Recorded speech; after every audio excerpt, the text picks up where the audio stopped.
Well, welcome back to the Hot Seat. I'm delighted today to be joined by Oliver Ranft, who's Business Development Director at CAF America. Welcome, Oliver. Hi, David. Thank you for having me. So terrific to see you here in Miami. Looking forward to the dinner later. So for those who aren't familiar with CAF, and specifically CAF in America, it'd be interesting to hear more about the business. Thank you. Of course. Well, CAF America and CAF Canada are part of the CAF Group International. We're based here. We just opened our office in Miami 3 years ago, but we've been in the U.S. for 30 plus years. And you know, CAF Group International we manage the risk, reputation, and the regulatory compliance of all grant making and philanthropic services in the UK, in the US, in Canada, but also through our local sister offices and around the world. And in a nutshell, why do high net worth clients use CAF America? Yes, so we operated with over 90 years in the UK now, but we've always managed high net worth philanthropy.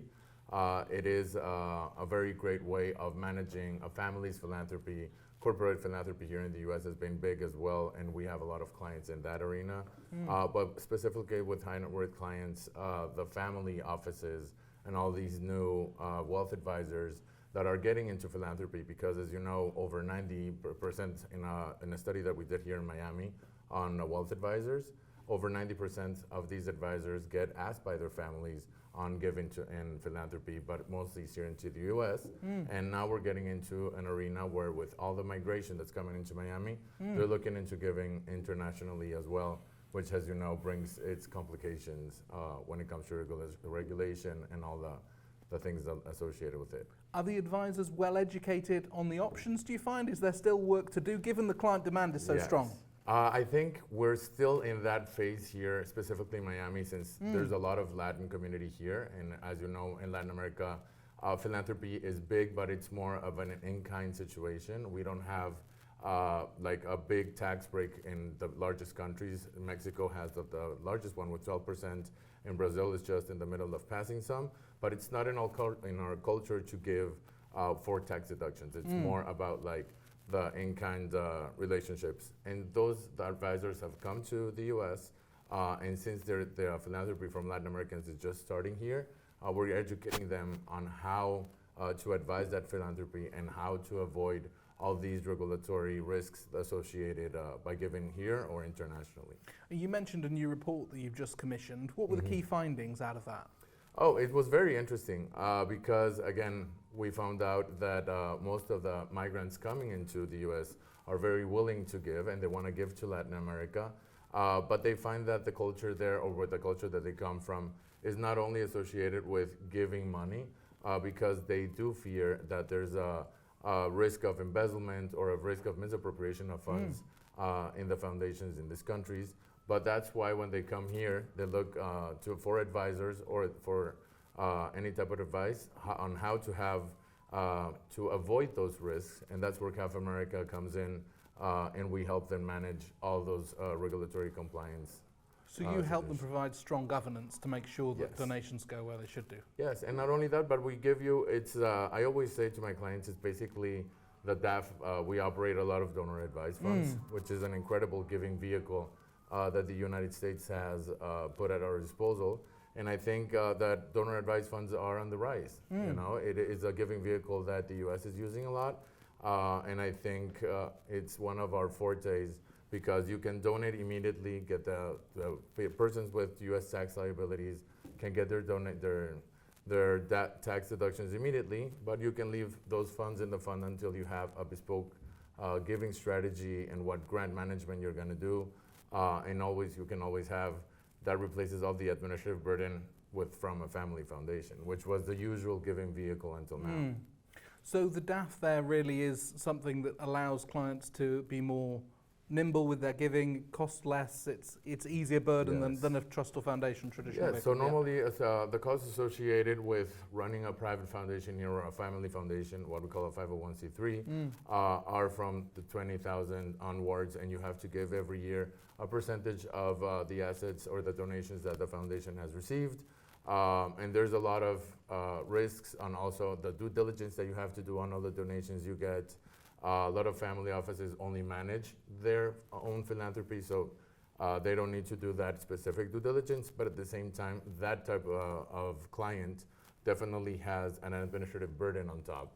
So it ends up costing you more to have a family foundation, which can also bring, its risk when succession plans come up or anything like that, or inheritances, where you would definitely need someone like CAF American to help you manage those succession plans in terms of passing. And what kind of intermediaries do you tend to work with? I mean, banks and wealth managers, I imagine, is an important contact, but tax and legal advisor, how do you see it?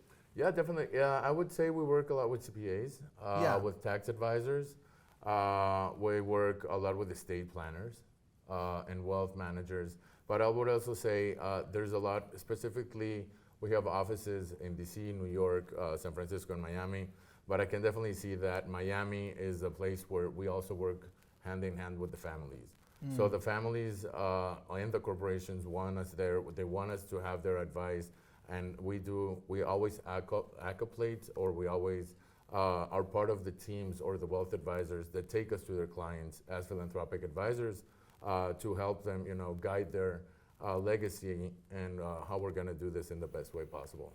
Do you still see wealth advisors who avoid having this conversation with clients because they fear that their main target is to keep their assets under management, and they're not sure when they introduce other variables that will be maintained? I mean, is this the key hurdle, really? It is a key hurdle, mostly because I would say advisors don't really know that they can still manage those assets even if they give.